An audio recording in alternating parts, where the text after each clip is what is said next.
안녕하세요. 오늘도 서연살롱을 찾아주셔서 감사합니다. 저는 50대 중반의 여성입니다.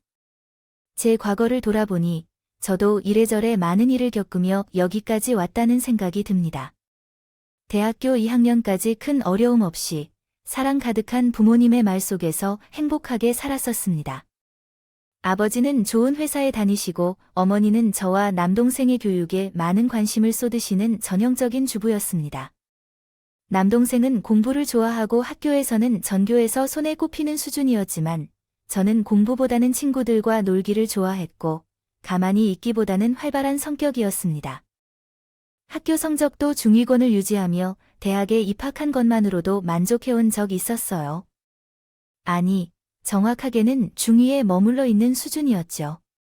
엄마는 항상 조금만 더 노력한다면 더 나은 성적을 거둘 수 있다며 격려해 주셨지요. 언제나 말씀하시던데 각자가 타고난 재능도 달라서 어떻게 하겠나 싶기도 하죠. 예를 들면 수영이는 친화력과 활발한 성격을 지니고 있어 그에 맞는 분야를 찾아 성공적으로 살아갈 수 있을 거라고 이야기해 주셨어요. 그러니까 걱정 마세요. 중요한 건 제대로 먹고 살면서 행복한 삶을 살아가는 거예요. 자신감을 가져야 합니다. 대학에 진학한 이후도 동일한 전공을 공부하는 친구들과 교류하며 미팅에 참여하고 단체 활동하는 것을 더 선호했습니다. 그것이 제 삶의 낙이자 즐거움이었거든요. 그러나 2학년이 되던 어느 순간 아버지가 뇌출혈로 갑자기 쓰러지셨어요. 수술 후에도 엄마가 애쓰셨지만 결국 일어나지 못하셨습니다. 그때까지 아무런 염려 없이 살던 제게는 처음으로 큰 충격을 받았고 순식간에 집안에서 가장 노력까지 해야 했어요. 남동생은 한참 공부하던 고등학생이었고 엄마는 사회생활을 해보신 적이 없어서 나서지 않으면 안 됐어요. 아버지를 잃은 슬픔이 채 가시지도 않았을 때 저는 평소에 잘 알고 지내던 선배를 통해 일자리를 얻을 수 있었어요. 작은 회사에서 가벼운 일을 도와주는 것이었지만 제 사정을 이해해 주셔서 감사했어요. 학교에 다니면서 시간제로 일할 수 있게 해주신 것에 대해 선배께 정말 감사합니다. 정말로 힘들고 막막해서 학교를 그만둬야 할까 고민도 많았었는데 이런 은혜를 어떻게 갚아야 하는 걸까요? 정말 이 상황에서 받은 은혜인데요. 힘들 때 서로 도와주며 함께 살아가는 거지. 내가 나를 동아리에서나 과에서 얼마나 잘 챙겨주었는지. 다 내가 한 만큼 돌아온 거야. 힘들겠지만 성적도 좀 신경 쓰고 그래야 졸업해서 직장에 쉽게 들어갈 수 있잖아. 너 어렵다고 중도 포기하지 말고 어머니나 동생을 생각해서라도 끝까지 힘내야 해 알았지.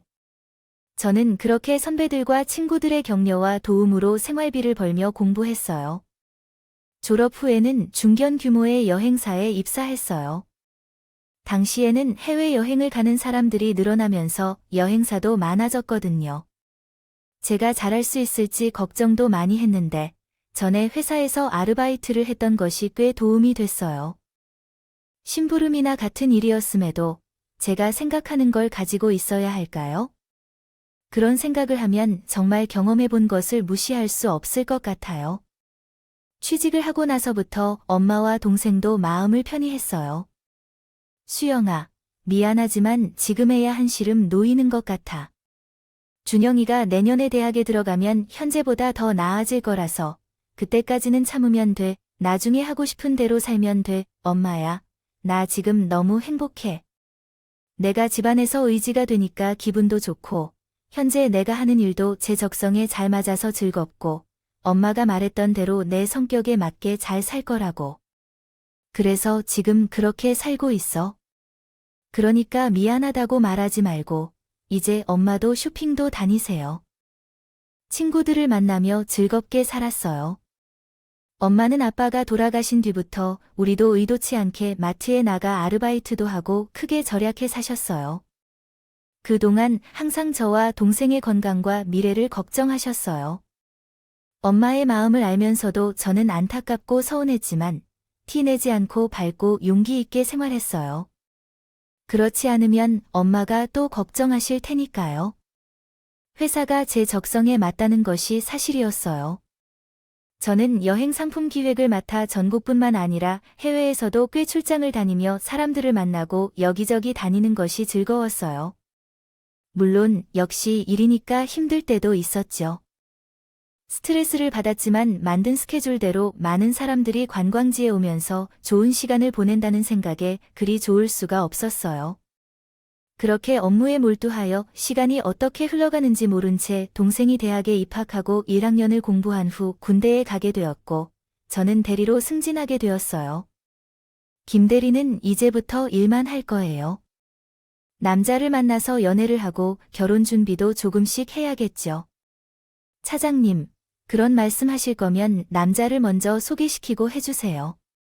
제가 회사 사람들이 왜 솔로로 혼자 있는지 간섭당하는 것에는 기분이 좋지 않았지만 농담처럼 잘 넘겨왔어요. 그러나 30살이 다가올 때쯤에요. 엄마도 걱정을 하셨어요. 수영아, 너 결혼 생각이 아주 없는 건 아니지. 준영이도 조금 있으면 졸업하고 이제 우리 집 걱정 안 해도 되는데 내가 너무 일에만 매달려서 남자를 거들떠보지도 않는 것 같아. 집 때문에 그러는 거면 이제 마음 푹 놔도 돼. 그런 거 아니야? 엄마, 나 진짜 지금 미리 좋아서 그래. 남자의 좋은 사람 만나면 당연히 결혼할 거야. 이제 나 집 걱정 안 하니까 그런 생각하지 말라고 말은 했지만 그래도 장녀로서 책임감이 있었거든요. 결혼하고 나면 더 쓸쓸해하실 엄마도 걱정됐고 제가 없이 지내실 노후에 경제적 생활이 걱정돼서 보험도 이것저것 들고 했기 때문에요. 솔직히 말해서 제가 결혼에 신경 쓸 여유가 없었습니다. 조금이라도 더 일하여 돈을 벌어야 했기 때문이죠. 동생이 졸업하고 취직한다 해도 사회초년생인데 아무래도 돈을 모으는 것보다 돈을 쓸 게 더 많을 것으로 예상했어요. 제 주변 사람들은 제게 결혼을 강요하고 걱정하면서 언젠가는 좋은 사람을 만날 거라고 자주 말씀하셨어요. 그런데 말이 씨가 된다더니 몇 달 후에 정말로 남자를 만나 도게 되었어요. 제가 다니는 회사가 대형 여행사의 상품을 공급하기로 된 후에 기업 대상 패키지를 처음으로 만들게 되었거든요. 그래서 대기업과의 미팅을 하게 되었는데 그 회사에 근무하는 남자가 담당자였어요. 몇 차례의 미팅이 이어졌고 그 결과 함께 조금씩 어울리게 되었습니다. 나중에 제가 패키지 계획을 마무리하고 그날 남편은 처음으로 저에게 데이트를 신청했어요.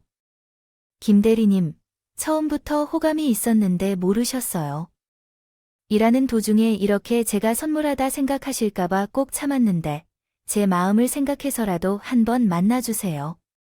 처음에는 인상이 깐깐하고 차가워 보였지만 의외로 귀여운 점이 있어서 자연스럽게 웃게 되더라고요.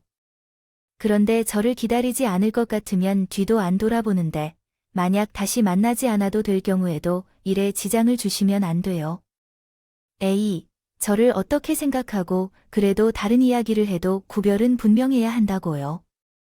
그렇게 우리의 만남이 시작되었어요.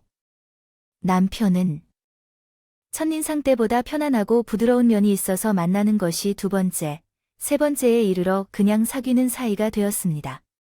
1년도 조금 안 되어 만나던 어느 날, 남편은 오랜만에 바람을 쐬러 간 호수가에서 제게 프로포즈를 했습니다.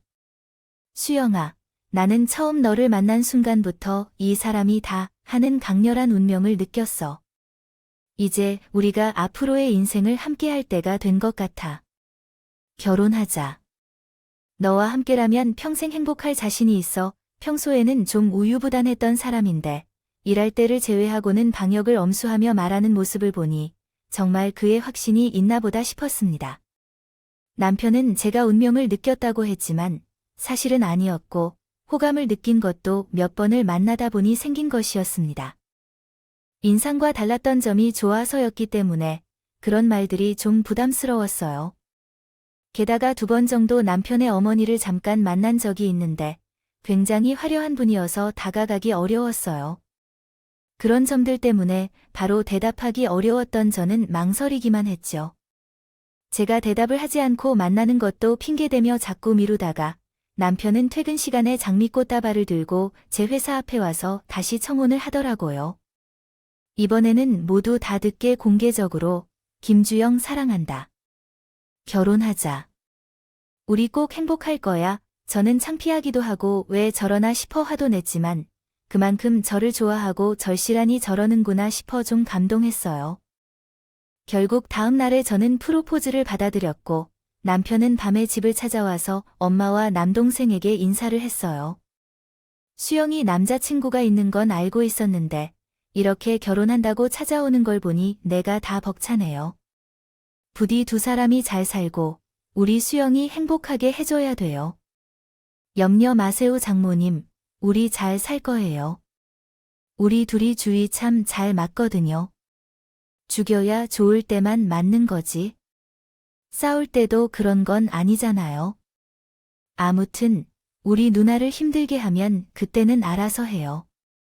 전화가 나는 형제가 없어서 좀 외롭게 컸거든요. 앞으로 동생처럼 생각할 테니까 날 형이라고 불러주세요. 그런 건 시간이 좀. 동생은 시큰둥하게 지나가라며 했지만 결혼을 축하해 주었어요.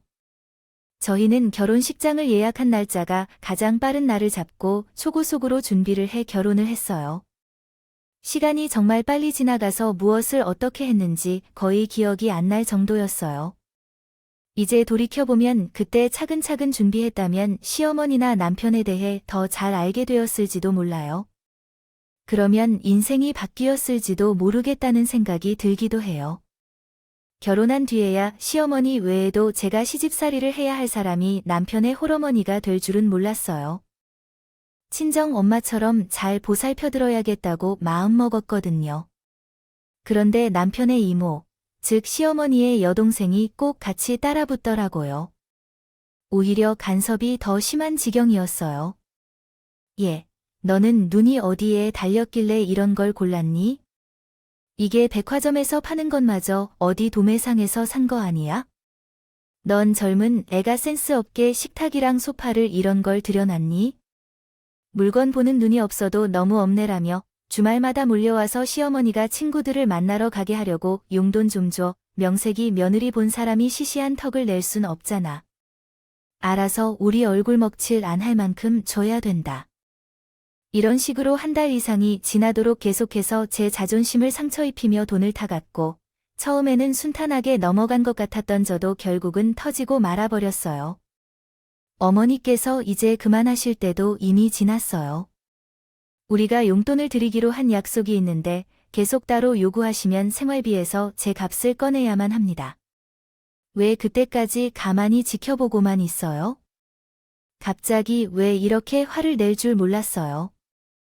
엄마와 이모께서는 조금이라도 나를 걱정하는 모습이 있었어요. 돈 문제에 대해 이야기해보려고 했는데 저만 화나게 만들었다는 생각이 들었어요. 기가 막히긴 했지만 그냥 지켜보기로 했어요. 그러나 그 후에도 시어머니와 이모는 언제든지 집을 방문해 용돈을 요구하셨고 제 화장품 중에까지 새 제품을 사용했습니다. 그런데 남편과는 계속 싸우는 것이었어요. 엄마랑 어떻게 이불을 가져오라는 거죠? 내가 묶어놓고 당신한테 오지 말라고 해. 그리고 당신 너무 무섭다. 원래 이런 사람이었는데 그동안 가면 쓴 건가? 솔직히 내가 중간에 끼어들어서 이게 무엇인지 궁금해지네. 이런 이유로 결혼한 게 아닌데 누가 무슨 말을 하는지 모르겠어. 행복할 거라고, 잘 살 수 있다고 이게 신혼인 거지. 시어머니는 볼 때마다 불만을 터뜨리고 시이모는 돈을 요구하는데 어떤 사람이 화를 안 내냐고. 생활비가 부족하더라도 돈을 드리는 것을 원하는 당신이 이해가 안 돼. 모르겠어. 나한테 더 이상 이렇게 하지 마. 나도 힘들어. 정말 말이 통하지 않았어요. 결혼 한 달 만에 잘못된 결정을 한 것을 크게 후회하게 되었죠. 그렇다고 이혼을 하자니 쉽사리 내키지 않았어요. 그때는 이혼에 대한 부담이 있었기 때문이죠. 어떻게든 참고 살 생각만 하며 하루하루 버티던 중 아이를 유산하게 되었어요. 그때부터 제대로 밥도 못 먹고 잠도 제대로 못 잔 탓에 아이가 생겼다는 사실조차 깨닫지 못하고 있었어요. 회사에 갔다가 돌아오는 길, 몸이 이상하게 무거웠고 걸음이 잘 안 나가더라고요. 그런데 집에 도착하니 갑자기 시어머니와 시이모가 와 계셨던지라 왜 그리 늦게 와서 이렇게 일찍 산책이라도 한다고요? 어머니, 아들이 하루 종일 대기업 사무실에서 일하는 거 알았어요. 그런데 그 사람은 여행사를 핑계로 노는 일이 다 노고 여행하고 오는 일에만 신경 쓰는데 다른 사람들은 참을 수가 있어도 집으로 돌아올 때 그런 얘기를 듣는 것은 참 힘들어요. 제가 제 업무에 대한 자부심을 가지고 있어서 그런 말들은 정말 힘들어요. 왜 그런 식으로 말하시는지 이해가 안 가요? 그러다가 솔직히 말해서 너가 그 사람과 같이 갔니? 그 사람은 대기업에서 제대로 일하는데 넌 음악말로 이름도 없는 여행사에 다니는 불행이잖아. 봉자씨 주제어가 뭡니까? 내 아들하고 대해 비교할 거야? 그때 갑자기 배가 아프다 싶더니 말로 표현할 수 없는 통증이 몰려왔어요. 더는 말도 못하고 그 자리에 쓰러져 배를 부둥켜 안고 있는데 두 사람이 제 지갑을 열고 돈을 가져가더라고요. 어머니, 제 구급차를 부르세요. 암살 마음에 구르지 말고 우리 아들이 오면 챙겨 먹을 것이나 해서 가요. 결국 저는 하혈을 하다가 혼자 119에 전화해서 응급실에서 처치를 받은 뒤 병원으로 이송되었어요. 남편은 모든 처치가 끝난 후 제가 입원실로 옮겨진 뒤 병원에 도착했더군요. 남편을 보자마자 동생이 한 대 때렸다고 하네요. 당신 집안 의외로 다이어트 중인 것 같아요. 당신도 그래서 화가 났는지 어떻게 사람에게 주먹질을 할 생각을 하지? 우리 이혼하자는 제 말에 남편은 놀라서 잠시 아무 말도 못하더라고요. 아니, 아무리 화가 난다 해도 그렇지. 이혼이라는 말을 그렇게 쉽게 꺼내면 이성적으로 차분히 생각해야지. 왜 그래요? 그러니까 이혼하자고 했어요. 당신 어머니나 이모가 어땠는지 생각도 안 하고 무조건 나나 우리 집안이 어쩌고 저쩌고 하는 소리도 듣기 싫고 당신이 우리 집에 오지 말라고 과한 용돈을 요구하지 말라고 그런 말도 제대로 못하는 것도 싫어요. 무엇보다 이런 상태로 평생 살 자신이 없어요. 내가 왜 이렇게 실려왔는지 어떻게든 이해하려 해요. 당신 어머니가 아파서 쓰러진 나를 두고 뭐라고 했는지 다 듣고도 일하는 거면 나는 희망이 없어. 당신한테 연락한 지가 언제인데 이제 와서 놓고 자기 맞은 것만 군한 거잖아. 그런 사람을 믿고 내가 어떻게 살아야 하는지. 제 단호함에 놀란 남편은 놀라서 멍하니 보다가 쟤를 붙잡고 사정을 하더군요. 수영아, 이러지 마. 나도 엄마랑 이모가 지나친 걸 알아. 근데 내가 말해도 안 된다는 건 어떻게 해야 하는지. 내가 좀 더 당신한테 신경 쓸게. 그리고 당신이 기분 나빠하는 말은 하지 않을게. 한 번만 참아줘. 응, 앞으로 정말 이런 일 없을 거야? 나 없으면 안 돼. 잘 알잖아. 그 말에 다시 한번 미안하다고 사정하는데 실패했어요. 앞으로는 잘해야겠지. 그런 마음이 있었어요. 그러나 그 후로 시어머니와 시이모가 조금 변하게 되었어요. 전처럼 아무 때나 찾아와서 잔소리를 늘어놓지 않았고 용돈도 저희가 매달 계좌로 보내주는 것만 받았어요. 친정엄마가 전보다 더 자주 우리 집에 와서 저를 챙겨주셔서 눈치를 봐야 했지만 그것도 오래 가지 못했어요. 재빨리 버려질 버릇이 몇 달 지나고 나니 예전으로 돌아갔어요. 어느 날은 제 미팅이 취소돼서 일찍 퇴근하고 집에 왔더니 주차장에 시어머니 차가 있었어요. 엄마도 오신다고 하셨기 때문에 세 분이 함께 있는 건가 싶었지만 집에 들어가니 현관문이 열려 있고 시어머니 목소리가 들렸어요. 늦은 밤이 되자 너무 무서워졌던데 사모님께서 정신을 잃으셨어요. 엄마는 최근에 친구의 소개로 이별한 남자를 만나고 계셨어요. 우리가 싫다고 해도 엄마는 계속해서 만나보라며 강요하셨어요. 엄마는 좋은 사람을 만나 행복한 노후를 보낼 수 있게 걱정할 필요 없이 잘 지내시라고 하셨어요. 언니가 말한 대로 좋은 사람이라면 만나는 것에 찬성해요. 제가 장모나 시어머니에게는 그런 얘기를 한 적이 없었지만 두 사람이 알고 있는 것을 보면 남편이 한 것 같았어요. 이런 촌스러운 목걸이를 요새 누가 하죠? 이제 보니 십자가 목걸이가 사모님을 닮아간 것 같아요. 어째서 그림처럼 모녀쌍으로 시골스러울까요? 저기요, 우리 언니 말을 흘릴 때가 아니에요. 제발 제대로 서서 들어주세요. 그리고 오늘 바닥을 닦았어요. 여기가 끈적끈적해서 더 이상 참을 수가 없어요. 현관문을 쾅 닫으며 들어왔어요. 지금 뭐 하시는 거죠? 엄마가 왜 우리 집 바닥을 닦아요? 주말도 아닌데 주인도 없는 집에 와서 누구한테 막말이에요?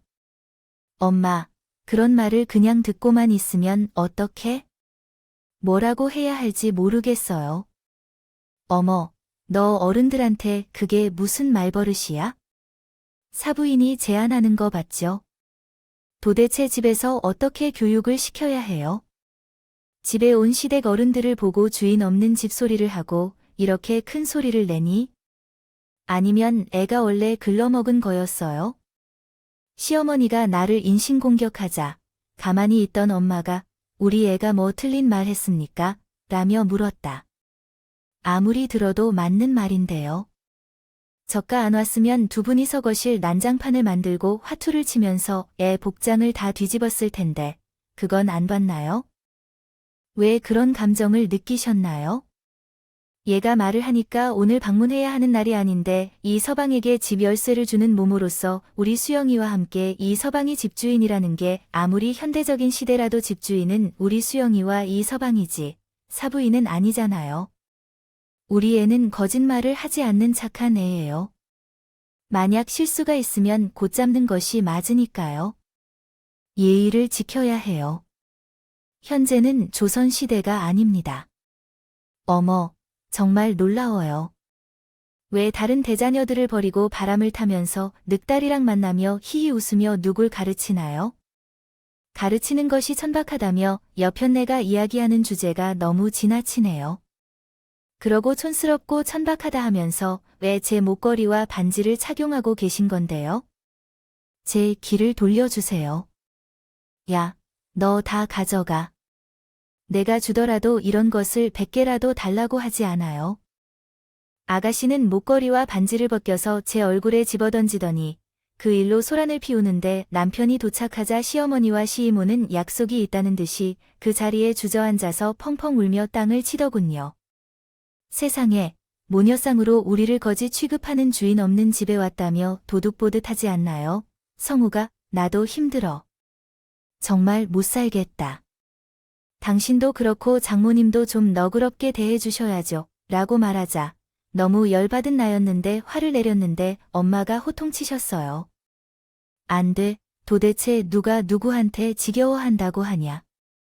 이런 얘기가 네가 말한대?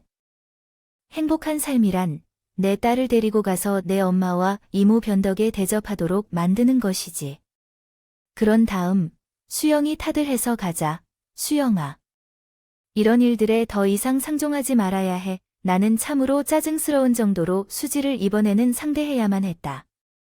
보아할 것도 없이 튀어나온 집안 딸을 챙겨줬다가 별 이상한 상황도 다 겪었다. 성우는 내가 뭐라고? 가진 게 하나도 없이 별 쓸모없는 생활에 치밀려가고 있는데 그러한 것에 연루되지 않아야 해. 일러놓았잖아. 이런 상황에 봐봐. 저도 끝이 없어. 엄마는 시댁 식구들이 출입을 자주 하는데 그 사이에 차곡차곡 짐을 싸고 제 손을 꽉 잡아 나를 데려왔어요.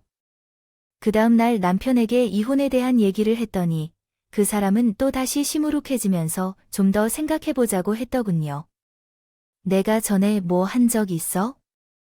다시 이런 일이 생기면 어떡할 거야?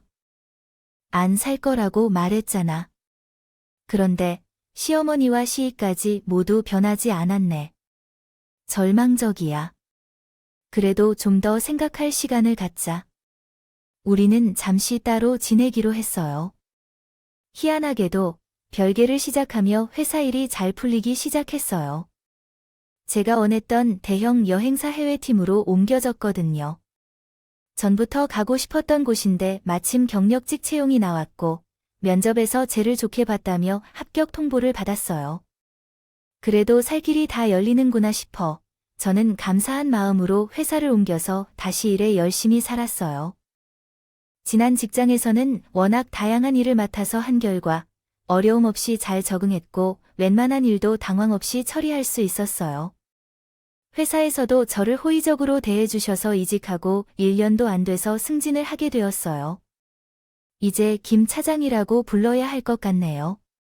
이번에 직원들 가족 여행을 가라고 나오신 거예요. 가장 좋은 것을 먼저 주는 거니까요. 앞으로도 열심히 하겠습니다. 감사합니다, 대표님. 최선을 다하겠습니다. 해외여행 비행기 티켓과 최고급 호텔에서 묵을 수 있는 패키지를 받았어요. 바빠서 제대로 쉬지 못하고 있는 동생에게 꼭 휴가를 내라고 연락하고 엄마와 함께 옆에서 도와주고 싶어져요. 여행 계획을 세우고 있었는데 갑자기 남편이 연락을 했어요. 그 말투가 심각해서 무슨 일이 있는지 궁금해져서 만나기로 했죠. 급하게 돈이 필요하다고 하는데 어딘가에 돈을 맡겨놨냐고 물어봤어요. 급하다면 내가 돈을 줘야 된다니까. 우리는 아직 부부니까 이렇게 이야기하지 않아야 한다고 말하며 상황을 이해해 주었어요. 그래서 이해했다고 대답했어요. 하지만 나는 그런 필요성을 느끼지 못하고 말도 안 되는 제안을 하다 보니 이제 이혼을 하자고 말했어요. 다시 당신과 함께 살 마음이 없기 때문이라고 했죠. 돈에 대해 쉽게 말하는 대신 이런 식으로 부탁하겠다고 말했어요. 진짜로 필요하다면 언제든지 도와줄게요. 빌려달라는 돈을 받을 때 그 이유를 알아야 하는 것이 아니라고 생각해. 그만. 넌 진짜 이기적이야. 그래서 남편이 아무런 말 없이 떠나고 우리 가족이 여행을 떠나기 하루 전에 갑작스럽게 경찰서에서 전화가 왔어. 시어머니와 시이모가 우리와 엄마를 찾는다는데 그들은 와이프츠의 부모니까. 지금은 연락이 끊긴 상태니까 왜 우리를 찾는지 이해할 수 없어. 그 사람들이 부동산 사기로 돈을 빼앗아 돌려주지 않아서 피해자들이 고소장과 진술서를 제출했대. 우리는 전혀 관련이 없지만 왜 우리를 찾는 걸까? 그쪽에서 돈을 해결해 줄 거라고 하는데요. 정말 어이가 없고 기가 막히더군요. 남편은 그 돈을 해달라고 저한테 왔었어요. 한두 푼도 아니고 몇 억이나 사기를 쳤는데 눈을 묻지 말고 달라고 하더니 사람이 어떻게 그렇게 뻔뻔한지 모르겠어요. 제가 거절을 했더니 얼마 안 있어 엄마한테 전화가 걸려왔어요. 엄마가 만나는 남자분이었는데 시어머니와 시이모가 그분 이름을 댔다며 엄마한테 확인 전화를 한 거였어요. 사실 엄마가 만나는 분은 경찰서장이었거든요. 제가 그건 남편한테도 말하지 않았는데 어떻게 알고 엄마가 만나는 분 얘기까지 꺼낸 거였어요. 저는 더 이상 참을 수 없어서 두 사람이 있다는 사실을 알리려고 한 거예요. 경찰서에 갔습니다.